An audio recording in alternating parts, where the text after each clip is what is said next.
to Death and Aliens, an in-depth look at horror and sci-fi TV from two friends who vaguely know what they're doing. I'm MK, And I'm Courtney. and Courtney, how are you? I'm fine. I'm There was so having a much, week. there was so much hesitation before that fight. It's been a week. I'm finally like back home for a while, Yeah, and I'm glad, but now I'm kind of in that like post-travel like dip where you have to just kind of like figure it come back out. to being a regular person. Yeah, Yeah, so I'm trying to kind of get back in my routine.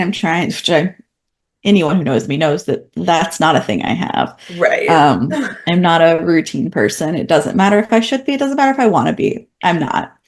Um, but I've been, doing work and like networking and whatnot still this week. And I I am very excited to state that I've started working out again. Ooh. Because it is the only thing that has kept me sane because I like working out well enough, but I can't seem to find time for it in my day. I don't want to go anywhere to work out. Like it's a racket. I don't want to Yeah. do it. But I've been so like antsy this week from being stable again that I just like Yeah. I'm sure I've driven Rachel crazy because I'm just like wandering around the house. Like I just can't stop walking because I just came back from New York and so I've been walking like, Yeah. Everywhere. hours of days. And now I'm here and I'm just like sitting. I'm sitting and I'm working. And then I'm sitting. And so like I've been cooking dinner. That's been getting me some energy at night.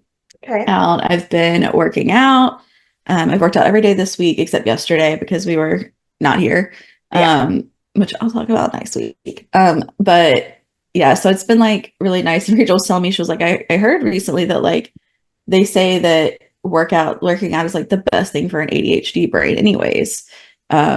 She was like, I've not found that to be true, but I have heard that But, it is a thing, so it may work for you. That may be like what's helping you. right. So I will say I am very pleased with that. And I'm like, I'm gonna do just like a 20-minute workout. Don't do anything crazy. No, I end up like it's like 45 minutes to an hour. Like who's to say? I can't stop myself once I start. So I've been like feeling better and on a very weird note, you're gonna think I've died. I have Oh, not had coffee this week. Like what? I had coffee Monday when I got back, and I've not had coffee since. That's confusing. Yeah, I'm confused. I'm at a loss. I don't know who I am anymore. I've been doing a lot of inner work. I bought this I brought for show and tell. I bought the Oh, shadow work journal. Like all right. I am doing the work to be a new me. So your new hyperfixation Is me. your, Yeah. yeah. Yeah. My new hyperfixation is me. Exactly. So here we are. We'll see. I'm either gonna come out this amazing person in a few weeks that's like, oh my God, I fixed my life. Or I will tell you how I have totally shifted gears into something that is Very different. detrimental for my mental state, probably, Right. but it's fine. So today though, I am coming out of my cage and I'm doing just fine. So how are you? Fantastic. I'm I'm good. I'm good. I'm just tired. I feel like this week was so weird at work. Because one of the so there are three teachers in my office, like in my classroom that like we share the space, and one of them has been out all week. She was injured. And the other one, her daughter may or may not have hand, foot, and mouth disease. So she was out one day, and so one day it was literally just me all day at work. And I was like, what did I do? Thrown in. Right, Yeah. but I was like, what did I do for 3 years in my own classroom where I didn't have adults to talk to? Like, what did I do? Because I was so bored. Yeah. And then like the vice principal tried to change my lunch duty, and I was like, no, no. What I said was I will change lunch duties, but just so you know, that puts me at 4. classes straight in a row. And so I won't do that till next week so that I have time to like get my life together. And she just goes, oh God, I didn't realize it was 4 in a row. Never mind. You don't have to do that. I knew that was what she was going to respond. My principal does not like anybody doing 4 in a row. Yeah. So I was like, oh, so sorry. I know how you feel about lunch duty, so. Well, the thing is, the lunch duty, I hate lunch duty, but I like the kids that are in my lunch. Mm, The lunch duty that they were going to switch me to was the 8th grade lunch. Absolutely not. no. No. So I will not be switching lunches. So Fair. that's good. But so I don't know. It was just a long week. My job never, like, the teaching part of my job is the only part of my job that is easy. And like I had a meeting with my advisor at NU this week just to like chat and figure out where we are about, because it's technically like spring advisement, so like people signing up for their classes, but Mm, obviously I'm graduating, so I don't have to sign up for classes. But so it was just like a graduation check-in. And I was like, that's the thing that I think I was the most unprepared for this job compared to other teaching jobs, is that the teaching is like not even what I do. Like, yes, I teach, but like I spend most of my days worrying about like paperwork and advocacy and whether these kids are like getting their vaccinations or whether they like where their addresses are or what languages their homework's in, or are they failing? And if they're mm, failing, is it because they can't do the work or because the teacher's not modifying it? Like all of my day, all of my energy is on the back end of things. So even though I like almost never bring my work computer home, and I feel like compared to what I had to do before, I don't feel like I'm drowning in work, but I feel like I'm way more exhausted. Yeah, so since my only emotion is tired, can mhm. you raise me up? Absolutely. That's, what I like to do. Um,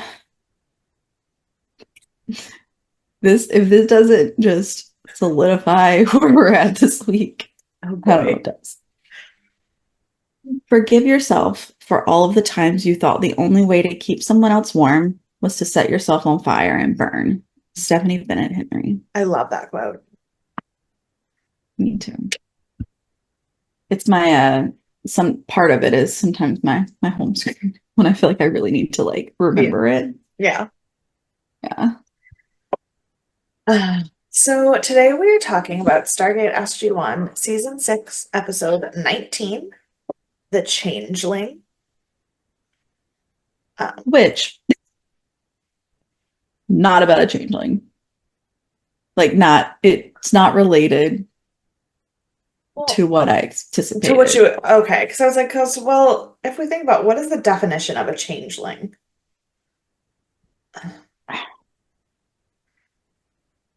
A child believed to have been secretly substituted by fairies for the parent's real child in infancy. Right. What? Yeah. There's a movie, there's a series, there's Okay, a no, true but crime about the it. the Angelina Jolie movie Changeling has nothing to do with fairies. No, it's not about fairies, but it's all No, the because rest it's of it. it's it's the other definition of changeling that's like a turncoat, like somebody who goes against Mm. something. It's Well, they did like, think their child was switched, but the fairies is the like mythical yeah. supernatural element.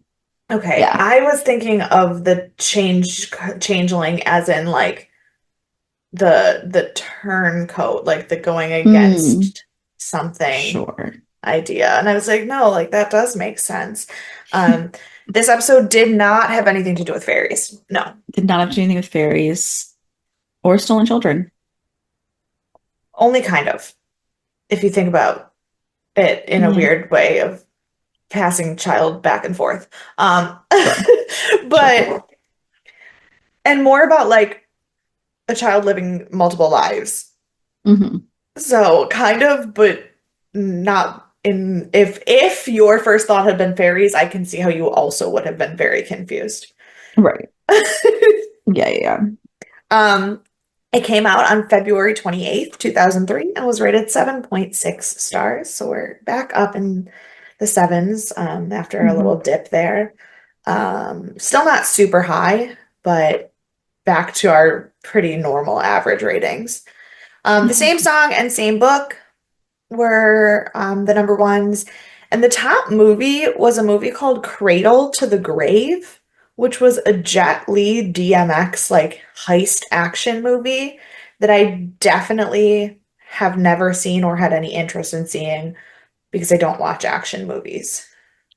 I like a good action here and there, but I have not seen that one. I have heard of it though, and I've heard good things, but Yeah, I've I never mean seen it. it's Jet Li, so it can't be Yeah, awful.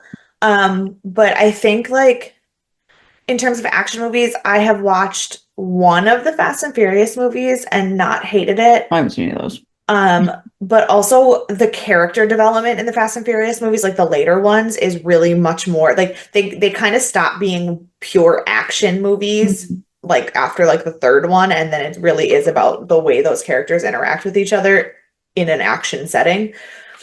The only like action movie I've ever really watched is John Wick, and I hated it. See, I still haven't watched John Wick. I want to. I never watched Fast and Furious on principle because it was my ex's favorite series, and Fair. he sucked.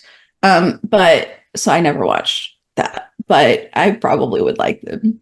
Yeah, no, Just now it's too I think late. you would, but I also respect your desire to never watch them. Hmm.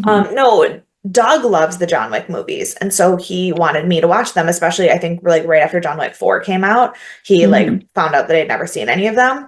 And so we watched the first one, the three of us, and I was like, I do understand how it is a good movie. Like structurally in terms of a Hmm. storytelling, in terms of the cinematography, like it is objectively a good movie. Right. I was so bored out of my mind. And it's the same thing, the same problem I have when Stargate or Hannibal takes like an action sequence a little too long.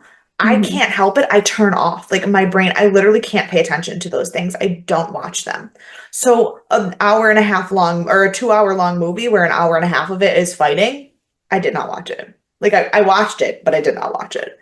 Yeah, you're physically there. It's not mentally. Right. I get it. I So get it.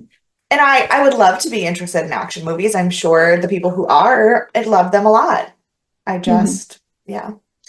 And on this day, so the thing is, this is February 28th of 2003, and if you remember, which you probably don't actually remember because of our age, but the technical invasion date slash start of the war in Iraq was March 19th. So for the month leading up to that, like from mid-February all the way till mid-March, there is Hmm. nothing in the news that is not about some country or other's reaction or relationship or UN something to do with Iraq. Um, I don't Yeah, I care. absolutely don't remember I that. don't care to rehash any of it. I don't care to Hmm. read any of it. There were like 8 news articles, and every single one of them involved weapons and Iraq. And I was like, okay. Sure. Yeah. Because 11 years later, we still don't really have any What's new? answers. Right. So cool. Hmm. Yeah. Um, it was directed by Martin Wood and edited by Rick Martin. Names we're very familiar with.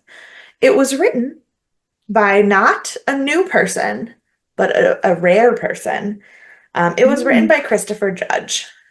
Ah, Yeah. love. This is the second episode that he has written of the show, but obviously we know him Obviously. regardless.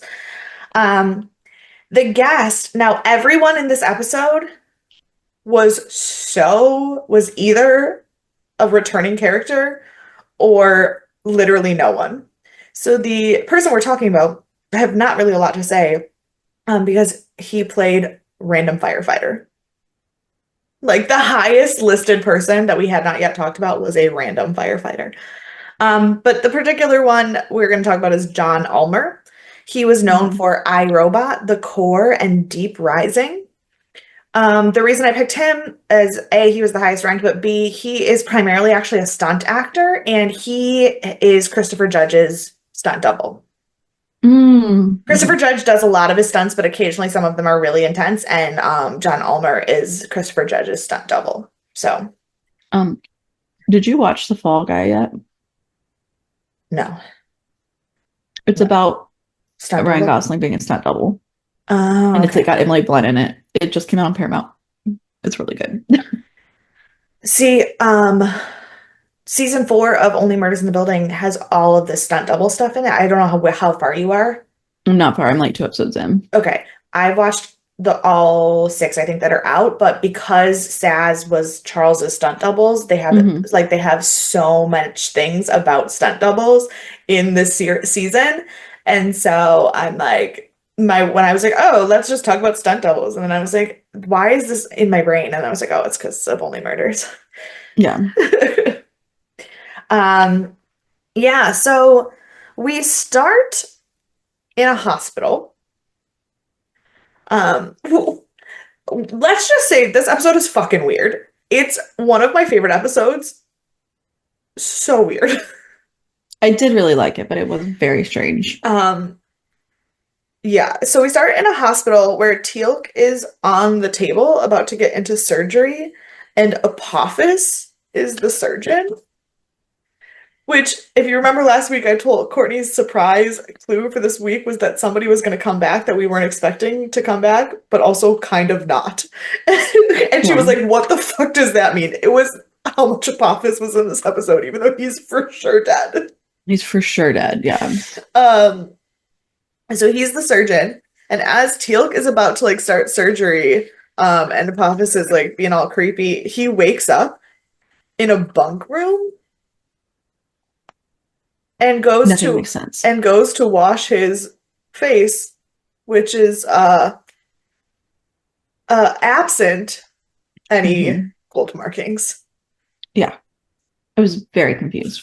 Um, Jonas comes in to the bathroom where Teal'c's washing his face and is like checking on him and like talking to him. And you can immediately tell if it weren't for the gold being off of his face, you can also immediately tell that Teal'c is not Teal'c because the speech pattern and the language that he's using completely incorrect, Hmm.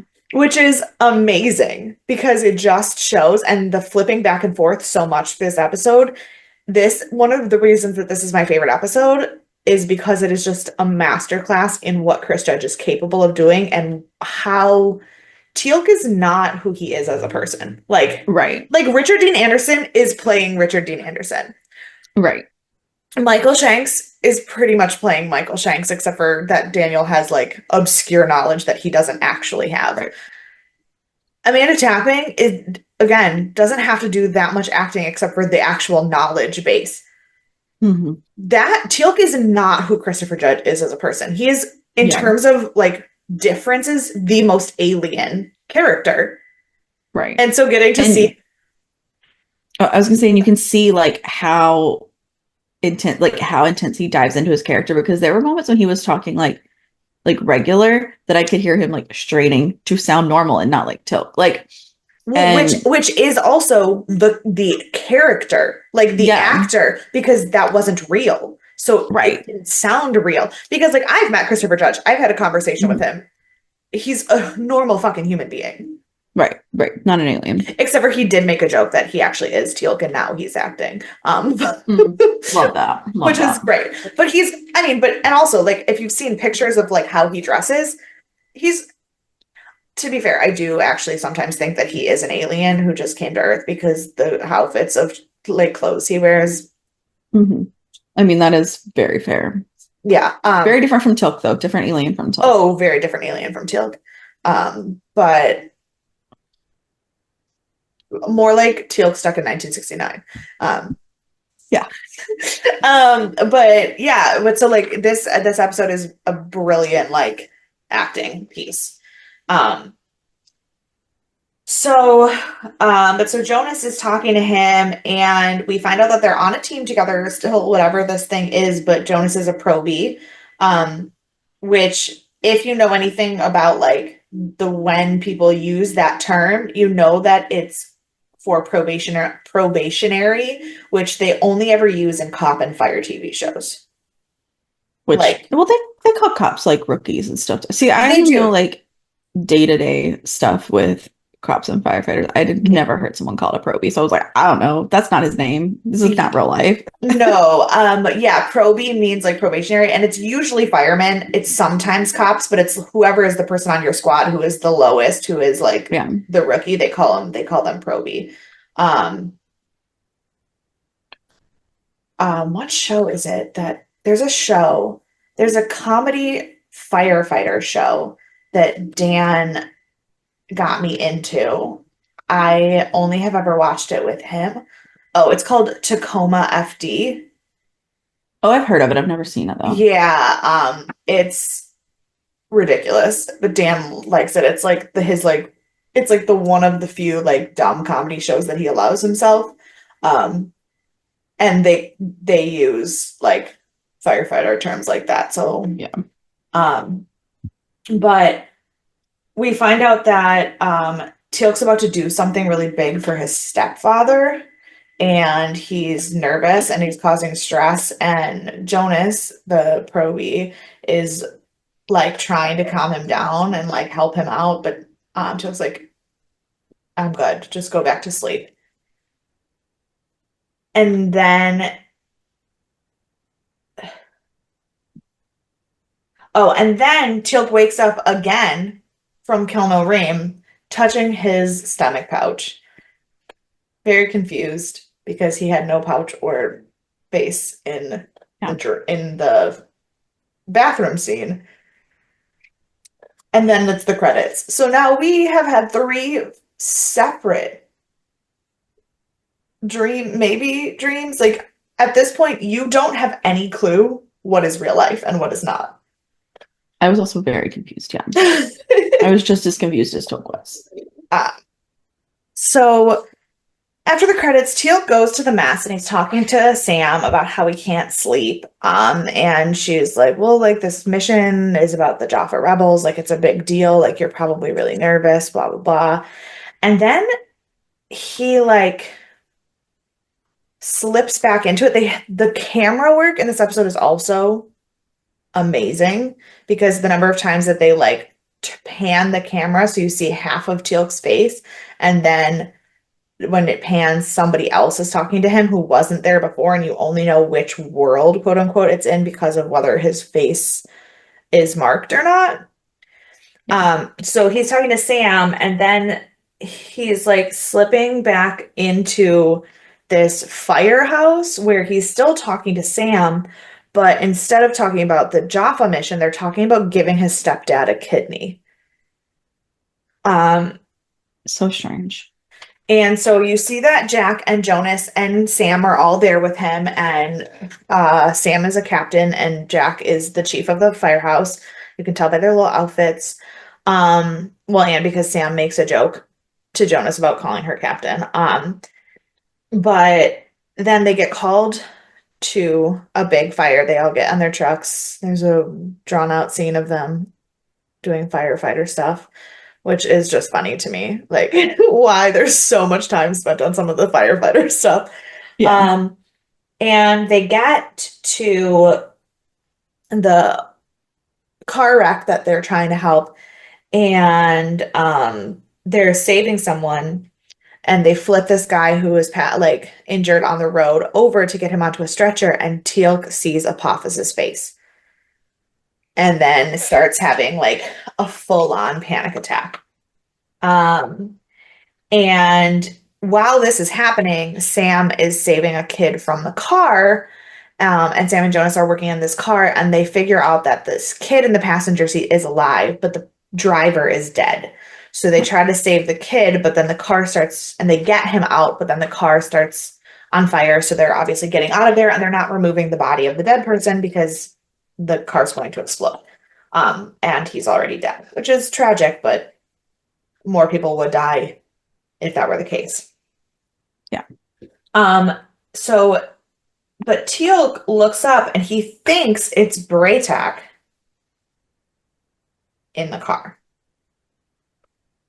Um, who we figure out is his stepdad in this world, and his name is just Bray. Um, Yeah. And so he thinks Bray's in the car and he was running after it and he's trying to get this guy out of the car. And Bray just keeps saying, but save yourself, just save yourself. And then the car explodes and Teal'c is thrown back in the explosion, only to wake up on the floor of the mess hall in SGC. Yeah. And Sam is obviously freaked out, calls for a medical team, and Janet comes to check Teal'c out, and she's like, I don't understand. Like, there's no reason why you should have fainted. Um, and and they're like, well, he didn't sleep, like he didn't go into Kelno Ream. And she's like, one night of not being able to like achieve Kelno Ream should not put you in a place where you faint. Like fainting, not a thing that Jaffa would do. This is very weird. So she's like, but so let me just run some tests. Everything seems fine, but I don't know what's wrong. So let me run some tests. Why don't you just like lay down and relax? So she has him lay down in the infirmary, and as he lays down, he wakes up again as T. And Jack is in the hospital with him, and he tells him that Bray wasn't in the car and that he does not know what T saw, but that he's lucky to be alive because, you know, he ran into an exploding Into a car. car that was blowing up. Yeah. Yeah. Um, so then Jack goes out into the hall of the hospital to bring Bray and Shauna, who is Shauna, in to see Teal in the hospital.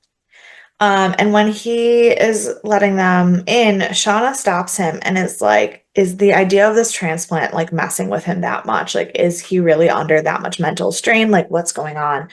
And Jack says, you know what? Like, I know one of the resident psychologists at the hospital. I'll have him talk to them, see if we can't figure something out. So then we go into T's hospital room, and Bray and Shauna are there, and T and Shauna are just like making out in front of Bray. That was such a weird scene. So weird. And then he's like, and then Bray is like, yes, but what? There's something wrong. And he's like, no, like everything's fine. Like you're alive. You're gonna get your kidney. I'm here. We saved the people that were still alive. Like everything's great. And Bray goes, but then why do you have no burns anywhere on your body if you were in a car explosion? Asking the real questions, asking the good ones. And so now Teal'c is questioning everything. Everything. Everything. Um, and then we're back. I don't remember how the transition worked on this one of like getting back to the other scene of like him laying down or whatever. I don't remember the sleep and wake up transition. I didn't write it, but Jack and Janet are in the infirmary with Teal'c in our world, and they're explaining that Teal'c has been dreaming. Teal'c's very upset and confused by this. I think the idea of what humans put themselves through to sleep is just wild to him. He's Yeah, like, no, same. He's like, in Kelno Rain, I'm fully in control. And he's like, I don't like these dream things. Like Java don't usually dream, but Janet's like, I don't think, like, I've never heard of a Jaffa dreaming, but like, there's nothing actually wrong with that. Like, Jaffa also don't usually sleep. So, like, if you are actually sleeping, it could say that your brainwaves would do the Right. same thing. Like, we don't know. Um, and she's like, but, um, there's nothing wrong with you. So I'm going to have to do a routine, like, check up on the symbiote too, just to make sure we're all good. So she goes to close the window to check on Junior, and she closes the screen to have Jack leave the hospital. And when the curtain opens back up, it is Dr. Daniel Jackson, the resident psychologist at the hospital in the firefighter world. He's there to talk to T. This man just appears out of nowhere all the time. um, and they're going for a walk, and they're talking about what T's been seeing and how he's been feeling. And Daniel knows things about what T's dreams are, but T just assumes that Shauna and Bray and Captain O'Neill Yeah. have told him. And so he's not even mad that Dr. Jackson knows this. He's just like butthurt that the people who's supposed to care about him are like telling his secrets to a Getting strange him doctor. committed. Yeah. Right. And he's like, okay, well, I'm late for another appointment, so I'm gonna have to go. You can find your way back to your room. And he leaves him like alone in the middle of this like park. And as T starts to go back to his room, he's walking down like a path in the park, which turns into a hallway at the SGC, and he comes around the corner in the gate room. Mhm. And they are there, and the wormhole's already open in the Stargate. They're ready to go to this planet, and they're like, "Come on, like, Till, do you remember how long it, like, how much money it costs to keep this thing open? We need you to get ready. Like, we need you to go to the planet." So, they go through the wormhole, and now we're back in a creepy abandoned hospital. And Tilk is walking through the hospital and sees Apophis again, no longer dressed as a doctor, like in full Apophis gear. And Apophis is like, "You're afraid to die because you know that when you die, you'll see me again in the afterlife, and I'll like you'll have what's coming for you because you're a Shulva." Right. And So at this moment, I was convinced Tilk was dying, but I didn't understand still what was happening until they actually told me at the end what was right. happening. But this one, But I was like, this is like, Tilk must be really sick with something. like he's It's like must be like, actually I don't well, know. and it's like Apophis is the devil on one shoulder and Daniel's the angel on the other, and like and he's like fucking Right. dying and um And like Daniel wouldn't be there unless it was something like right, major, because the like, last time we saw Daniel was when Jack was with Ball, and Ball just kept killing him and reviving him. So Daniel was yeah, literally there as like a conduit to heaven kind of thing. So seeing right. Daniel again, plus Apophis continuing to poke him about death, you're like, well, shit, he's dying. Right. And to be fair, you're not wrong. He's absolutely dying. Right. Like, and then Teal'c starts yelling when suddenly the room turns into a room at the current hospital, like the not creepy abandoned hospital. And the nurse is like, "Are you okay? Like, are you lost?" And he's like, "I'm so sorry. I like just went in the wrong room." And so he leaves the room. Um, and as he's like trying to escape the hospital, he sees that the doctor is Apophis. So he bursts through the door of the hospital only to end up back at SGC again, but in the same scene that he was just in. So he's been going back and forth between the dreams, but now he's repeating things. So you're like, shit, like this is not good. Um, and he suddenly realizes and is screaming at Jack that his symbiote is gone. And that's why he has no It control over was what's happening. such a depressing scene. I was like, I don't know what's happening. But Right. like that's at the moment whenever he's screaming this, it's clearly what he thinks too. Yeah. But I was like, somehow Apophis has come back. Right. Because I do understand that he's real dead, but Yeah. no one's real dead in Stargate. And so like I was convinced that he'd somehow come back and did actually like didn't remove the symbiote, but took like Right. control of it somehow and was like making this situation happen. And I did not know what was going on. I was very stressed.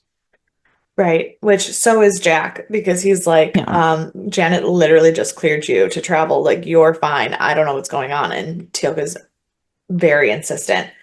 Mhm. And then we get the most abrupt shot, like switch between worlds of anything, and end up on a planet where everyone is dead.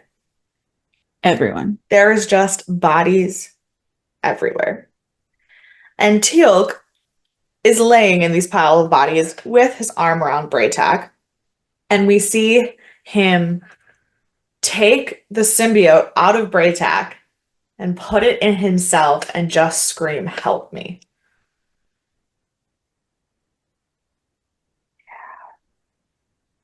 It was really intense. And then once again, T wakes up from a nightmare with Shauna in bed, and she's like, "Everything went well. Like, the the operation went well. Your kidney is in Bray. Everyone is fine. You're home recovering from the hospital. Like, and he's like, I don't remember leaving the hospital. And she's like, well, of course you don't.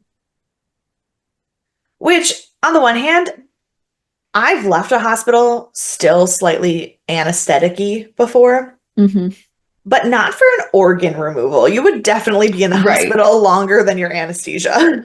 Yeah, for Um, sure. For sure.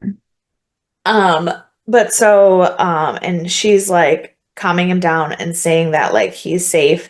And he's like, but I don't remember anything. And he's saying that he's telling her about his dreams and saying that he can't figure out which part of his life is a dream or not. Like if right now is a dream or if the dream he's having is a dream. And he's like at the point where he genuinely, everything feels real. He does not know who he is. Um, Yeah. so he goes to visit Bray in the hospital the next day and, Bird's like the kidney isn't taking. I'm not gonna make it. And he's like, but I'm not afraid to die. And he's like, I am. And he's like, I know you are, but like I'm not. You can let me go. He's like, I'm not afraid of me dying. I'm afraid of you dying. Like I can't let Right. you go. Um, and Bray's basically just like, you're gonna have to. Like you have to take care of yourself. Um, so T talks to Dr. Jackson again. He's got a meeting with him outside. And he says, like, and Dr. Jackson says he knows about the nightmares. And he's like, who told you, Shauna? He's like, no, no, she didn't. Nobody like told you. I just know. He's like, how do you know? And he's like, it's okay. Just like you tell me everything. So, he tells, him everything that's been happening in his dreams and what's going on. And Daniel tells him that if they both feel the same level of real, maybe the answer is that neither of them are. And that he's and then Daniel, and this is when we start to realize that Daniel is actually like Daniel, Right. because Yeah. he's like Because before I did not. I was like, what's right going on? Is this another dream of dream, Teal'c's? Like, yes, but he says things very similarly to the way he talked to Jack in the ball episode, and he's like, I hmm. just need you to hang on, everything is going to be okay. And then he turns to leave, and he turns around and he looks at Teal'c, and he said, and T says, you're going to leave me alone. And Daniel says, this is the only time I actually wrote a quote. He said, I haven't left your side, Teal'c. That's a promise. And that's the That's so first, and sweet. that's the first time Teal'c's name as Teal'c is said It's in Teal'c. the Yeah. firefighter world. Um, Yeah. so then we go to that is the last moment of hallucination for the episode. After that moment, when Daniel kind of breaks our reality, we now go to SGC to figure out everything that has actually happened in this whole episode. Right. And Jack and Janet are getting Braytak and Teal'c together. They were on the Rebel Jaffa planet, which turns out was like an ambush, and all of the Jaffa rebels who were there are now dead. Somehow, Braytak and Teal'c survived, but only one of their symbiotes did.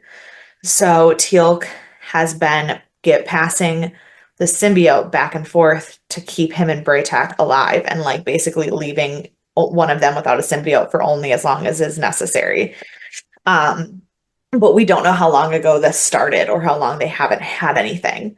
Um, and Hammond has contacted Jacob and the Tok'ra. They don't know what they're going to be able to do. They have tried, but there are no symbiotes that aren't in Jaffa that they have any ability, which we knew was going to be a problem because of last season when all the Goa'uld were eating the symbiotes. Um, Yeah. so, um, and they're like, what do we do? Like, if it comes down to it and we make a choice, like we choose Teal'c. And Hammond's like, but Teal'c already made his choice. Like, you can't do Right. that to him. So Jacob arrives, and Teal'c is still having nightmares, but Jonas tries to talk to him, and we hear Jonas say everything that he just said in the opening scene of this episode to Teal'c in the bathroom, but this time as Jonas. Um, and we find out that all three of them are dying because the symbiote's ability to going back and forth between both of them has been too hard on it, and now Junior is also dying. And but Jacob has brought the Tritonin, which I did tell you was going to come back in a big, big way. You And it did. I did, and it turns out that the Tok'ra have adjusted the Tritonin to be capable of healing a Jaffa DNA, not just human. And they basically they are using the Tritonin to heal Braytek and Teal'c, and they will be the first Jaffa ever to be able to live without a symbiote in their pouch. And so this is the farewell to Junior. It's so wild. It's so wild. Um, and then Teal'c wakes up and Daniel is there talking to him and tells Teal'c, like basically tells Teal'c what he did and how he saved himself in Braytak and how everyone's going to be okay. And that how Daniel never left. And then then he tells Teal'c to get some sleep because everyone will be there in the morning and he will be home again. And then that is the end of the episode. Oh, it was like a big episode for being a weird episode. Right. Like, and that's one of the reasons why I love it because it's so weird and so like twisty turny, but it's heavy for the plot. It's so heavy because like also I think Tilk's dying, then I think Braytek's dying, and then I don't know what's real anymore. Right. Because I was like I knew things weren't right. Obviously I knew the fireman side was not real, but I didn't follow that all of the SGC parts weren't real either. I almost had a moment where I was like, could you imagine? Like I knew, and obviously, and I've known because I've seen the show, but I almost had imagined where I was like, could you imagine if just in the middle of season 6 they had this episode and then suddenly it was a fireman show, and they just I thought about that too, and they just like how wild would that be? Like, I think if that had happened, I think if that had happened, either it would be the most popular show that ever happened on TV, and everyone would know about it because it would be like fucking bonkers, or it would have been canceled and it would be on the top 10 list of TV shows that jumped the shark and like never and so I'm like, either way, if that had happened, this would be the most famous show. Absolutely no question. It would probably be in the way that it makes it most famous for a terrible reason, but no, that would have been absolutely bonkers. And I was like, this is so I just couldn't figure it out for the most part, and I didn't know what was going on. I'm so glad that I started with this episode before I watched anything else we had to watch, because I would not have made it through. Like, I would have had to. I already rewound a lot of it when I was watching it. Right. So just for you guys, we're doing 4 episodes today, and we started with this one, and then the first Hannibal episode we're recording today was also jaw-dropping, fucking bonkers. So if by the time you see next week's episodes, we have no energy left, that's why. We're so sorry. I know I'm already starting a little low energy, but I'm coming back. Right. We'll be fine. It'll be great. We'll be fine. I do have a couple things of trivia. I love trivia. One is that, so we know that Richard Dean Anderson was not only acting in the show, he was also the executive producer, and he was working in like the back end of television a lot. And this episode was inspired by a fireman show that he was considering starting. He like had these ideas of starting a fireman show, and he was just like casually talking about it. And then he and Chris just were like, cool, let's do it. Let's try it. Let's just try it. Let's see it. So Christopher Judge has some wild stories about like his personal life. And he got engaged to and got pregnant his second wife well before his first marriage was officially over, like before he was divorced. They were not like they were separated, but their divorce was for sure not finalized for like a significant amount of time.